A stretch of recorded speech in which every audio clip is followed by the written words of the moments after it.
At Charles Sandford Woodturning and Joinery, power isn't just electricity, it's the lifeblood of craft. Every piece we create demands immense energy.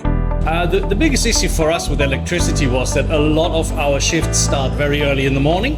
So whilst we have a lot of solar systems on the roof that provide us with plenty of energy, we actually have no capacity to store it. So we needed to find a way and a solution to store the energy that we produce during the day to use in the morning when our early shifts start.